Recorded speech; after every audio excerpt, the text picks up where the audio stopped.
charming ladies and all fellow classmates.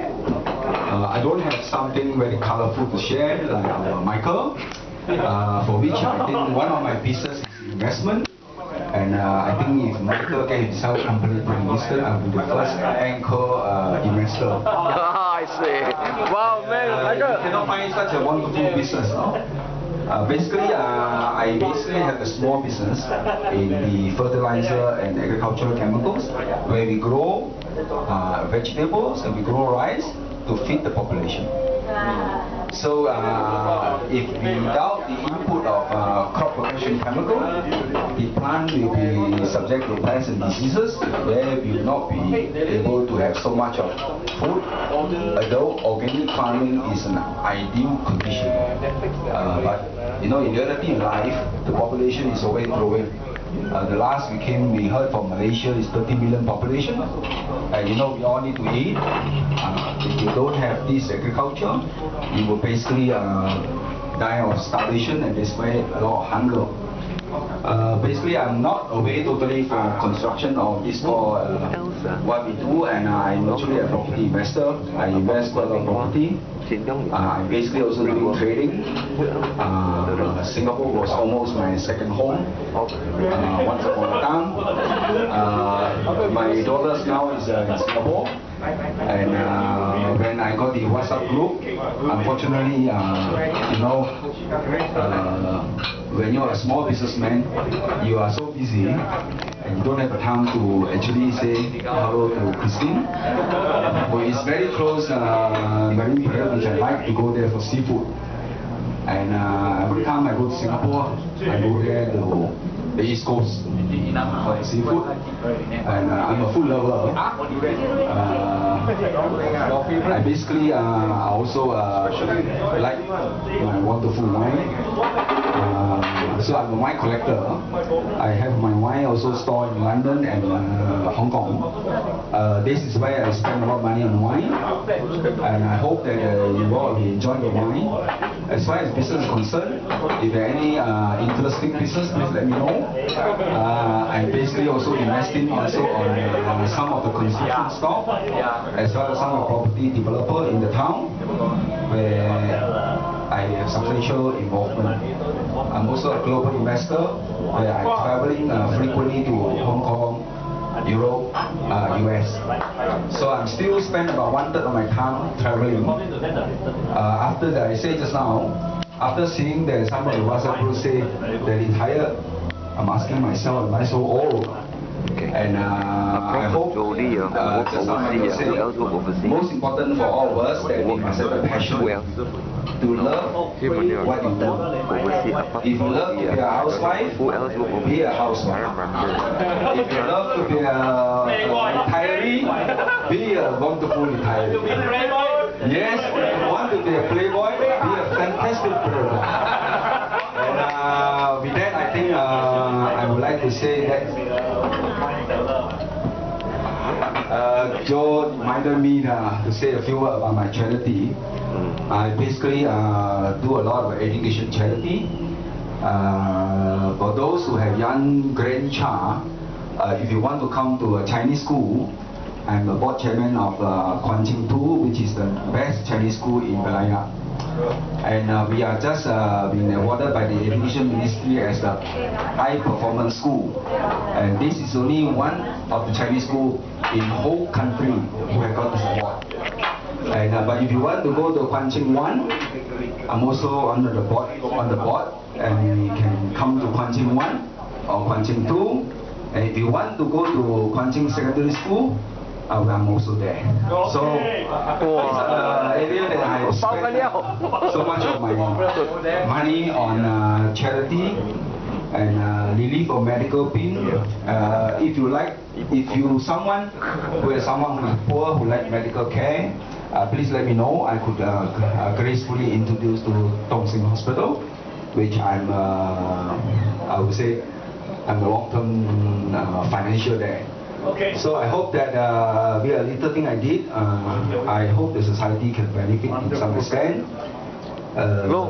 Unfortunately, you know that the society is such that there is a lot of people which is less fortunate than all of us here, which need help. And again, I heard some of them are already in the church services, which also would think that they are also doing a wonderful job to bring peace to all of us. So with that, I would like to say, I hope that you all enjoy the night.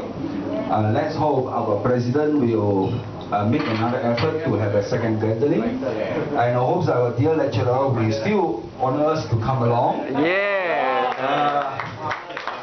You know that the best student could not be a best student without the best teacher. Thank you so much, our wonderful lecturer. And of course, thank you so much for the wonderful memory that you bring back to me. Though sometimes I don't reply your WhatsApp, but I promise you that I do read your conversation. At times I think it's too much, but at times it's wonderful. Too much in the sense that you don't have time. When you open your smartphone, it's so many, you know. Wonderful. Our Joe every morning is send a wonderful good morning message. I don't remember it now. Okay, so keep it up, and I hope that all of us will keep healthy. And keep yourself wonderful, and have a wonderful children, and wonderful family. And of course, remember, they are still young. We are still continue to be a playboy. And I hope you do it, and I hope for the lady, playboy is also the best husband. Because you know how to take care of the lady. And thank you so much. A big hand to ChaiBengHwa. Thank you. Okay, now I would like Joe. See, Joe is among all of us here. He spent a few years overseas, and of all places, a very expensive place in the whole world. And we would like Joe to share with us how many years were there, and how is life there. Over to you, Joe. Thank you, James. I think I felt the most happiest part in my life is working in Iran for 4 years when I met my brother, FooCheeYow. Wow, you are there also. Out of the blue, I was at the job site. I was told that we got some visitors from Malaysia. Suddenly my brother appeared in front of me. How nice. Oh, you went visiting working. How many years there? FooCheeYow was based in Dubai. Wow. So we meet each other quite often there. So how many years FooCheeYow Dubai? FooCheeYow, 2 years, 3 years. Okay. Afterwards you pass the mic to Dubai, to Mr. Dubai. Iran to Dubai. It's a good experience working in Iran. Honestly, before I went there, I was told it's an Islamic country. Being a Christian, I did not even have my cross, because in my bed. But before entering the country. But in the shock of my life, things are very different from what we thought. Okay? Basically, when they went Islamic in 1979, when they overthrew the Shah, okay, actually the Shah was a bit too lavish in life. He got palaces, 100 old palaces overall in Iran. Even in Tehran itself, you got the summer palace, winter palace, spring palace. Summer very hot, even got a mountain winter palace. So the people were very upset with him. And then the Ayatollah, the first Ayatollah Khomeini, was a very smart man. He tell the people in Iran, why you want to follow Shah, why don't you follow me? I'll give you free electricity, free water. True enough, when they overthrew the Shah, water, electricity is free, but you never say how long. After 3 years, they start charging again. So the people were very frustrated. Just before I left, about 4 years ago, they tried to overthrow the government with the, a very popular past president, Pasaraji, but somehow they couldn't do it. Actually, a lot of students died there. Fortunately, the last election, they managed to overthrow the Ahmadinejad, the president, for almost 6 years. This guy, to know a bit about his history, our Dr. M is reading the war. Our Dr. Mahathir actually is a mentor of the former Ahmadinejad. So to put you an example, in Iran, I think this applies to Muslim country. Homosexual is a taboo, you know. In Iran, actually, they practically hang the homosexual to death. You have seen photographs, they use a crane, you know. So each time before Ahmadinejad go to United Nations, he'll give a talk, right? So one day he was interviewed in the university. he told, as usual, a lot of people asked him, Mr. President, why you going to hang all the homosexuals in your country? But of course, each time before he went to United Nations for a talk, he always consult Dr. M, seriously. So, what is his answer? Very straightforward, just like Dr. M when he was a Prime Minister, he said, I never know that Iran got homosexual. Let me find out and come back to the next year. That was the answer. Alright? To share a few experience, I believe, Irene spoke to them a few very shocking experience in Iran. When the Iranian invite you to his house or her house for dinner, please, just like Chinese dinner. Chinese dinner not so bad, start at 9 o'clock. In Iran, they start dinner at 11 o'clock. They're very, very courteous people. When you go to their house, they serve you with fruits. They serve you with chai. Chai is tea. And it's quite shocking to find how Iranian drink tea. Here we drink tea, either we put a sugar and stir it. Down there it's different. They take sugar cube, throw in the mouth. Surprisingly, they throw in not 1 cube, 3 cubes, then they sip the drinks. I think this is how the village people drink the tea. Yes. But it's quite a cultural shock for us. Then the next thing we also find out in the world, what is this? Good. Bad. And when you go to Iran, please don't show this sign, they chop off your finger. It's this sign. Just to share with the experience, we were crossing the road because Iran, everybody knows, is traffic jam area. One thing good about Iran, we are all Chinese here. They like Chinese, they call you Chini. Whether you're from China, Malaysia, doesn't matter, they like Chinese. Why? Because during the sanctions by US, China and Russia actually been backing up all the way. China been doing all the highways, the MRT, tunnels, but in return they want oil. So Chinese is always welcome there.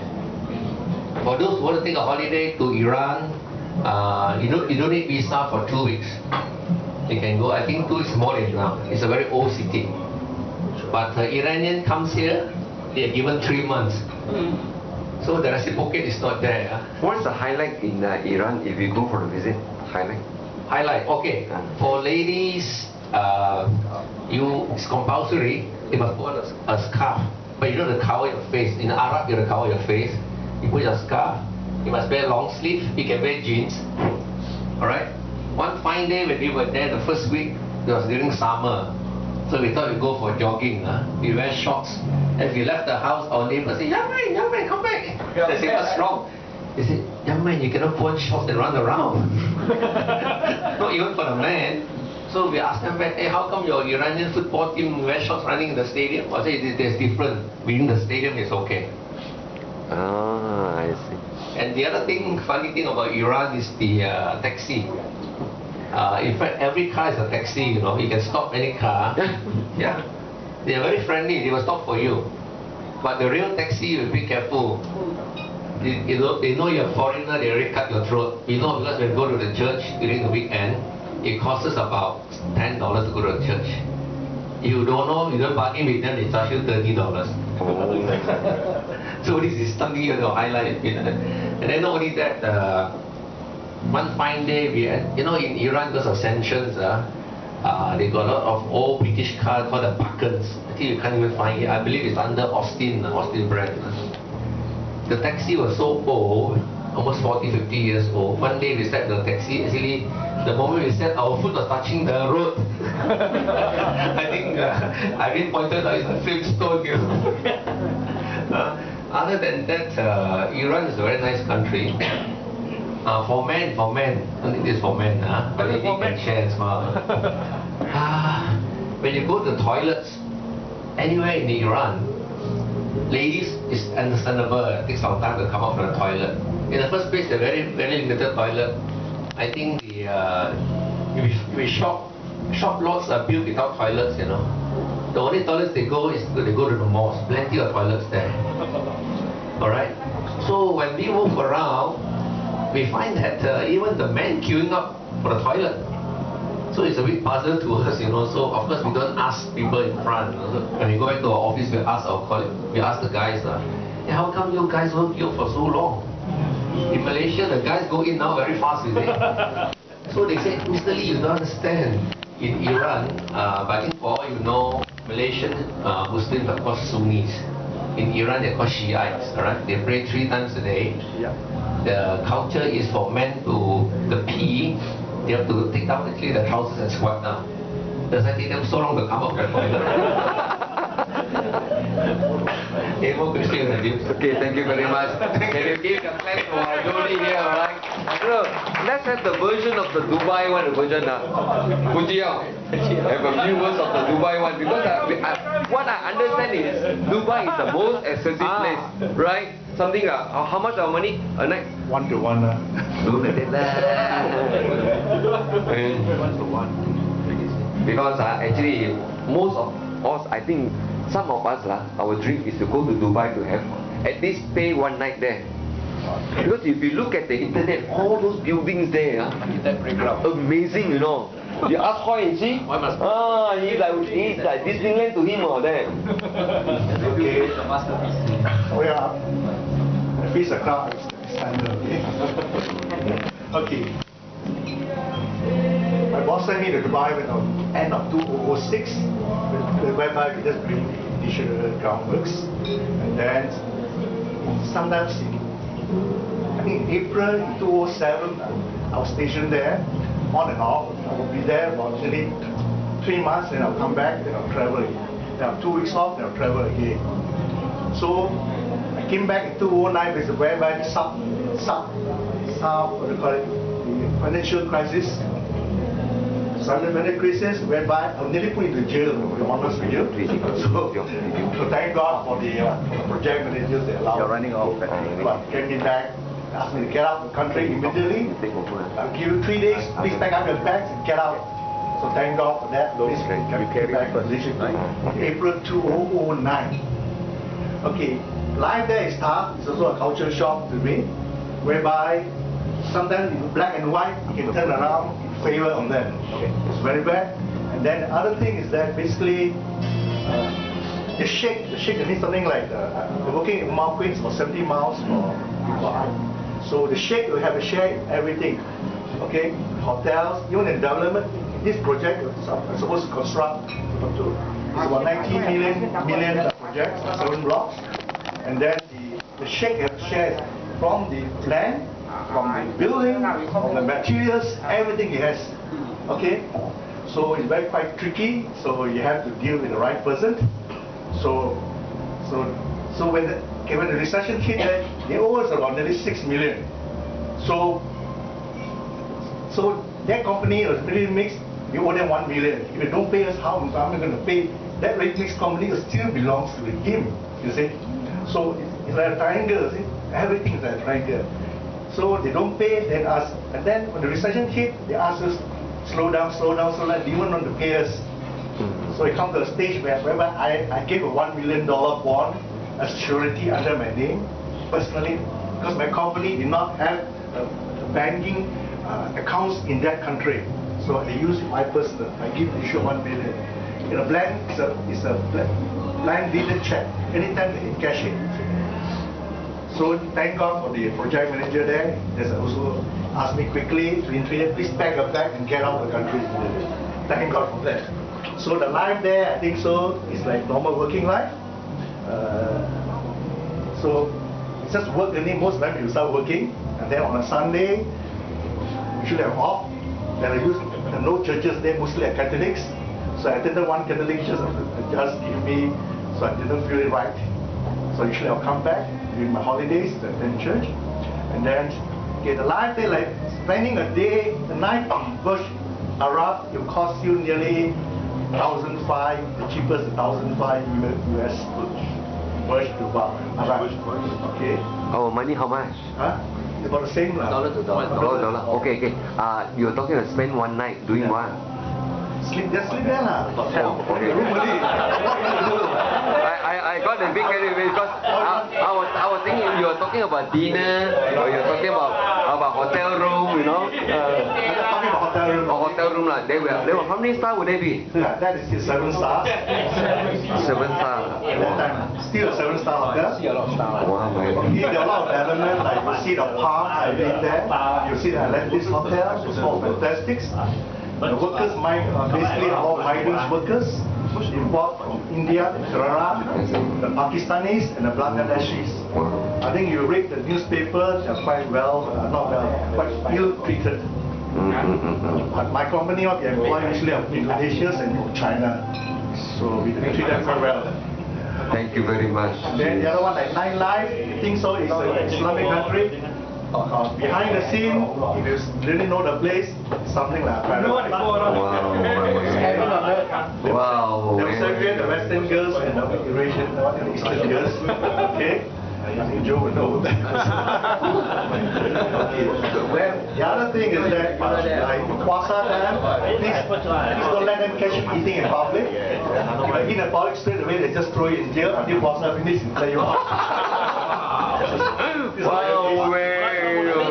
Not Mr. So. Yeah, they are Muslim. Non-Muslim, anybody is allowed. Okay, it's one of the rules. Then the other one is okay, you may think there's no alcohol. This is the sheikh or the ruler of that state. He has a hotel, it's alcohol duty free. Okay, so a lot of things. So sometimes on the weekend, you will see them going to the hotels. They have all the enjoyment like liquors and so basically they are quite metropolitan, quite open.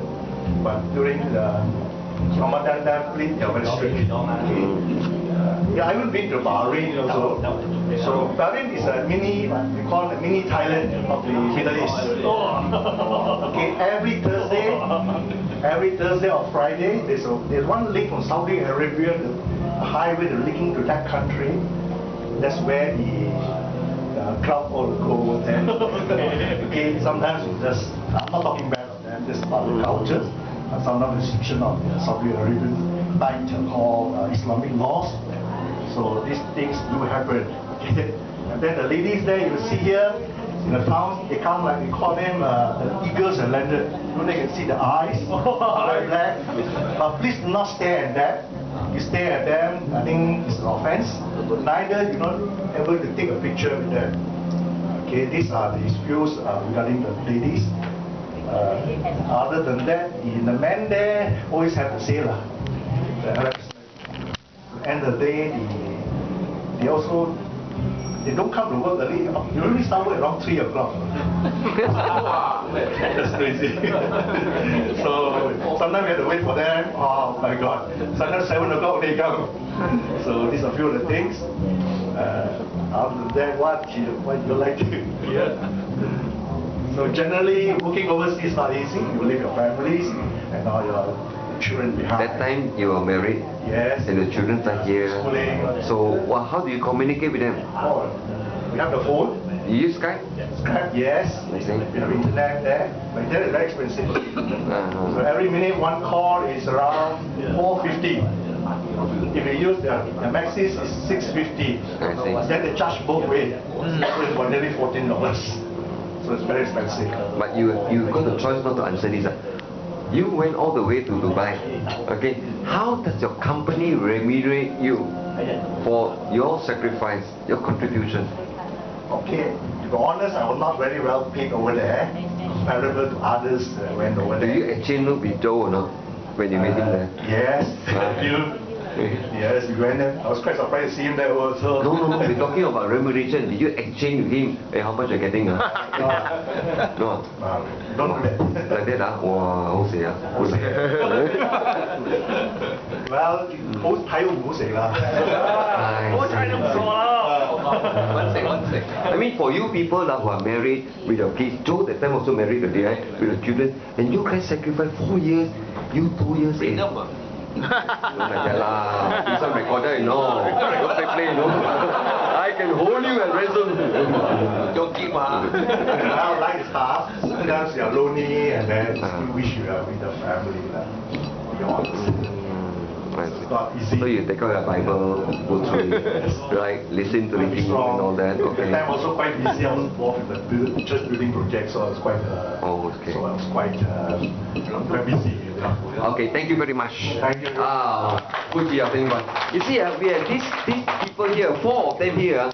They have been traveling, finding every single excuse to go travel around the world.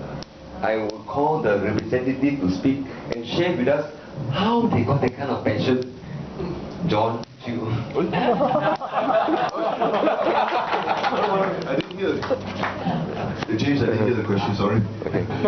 Among us, I was being informed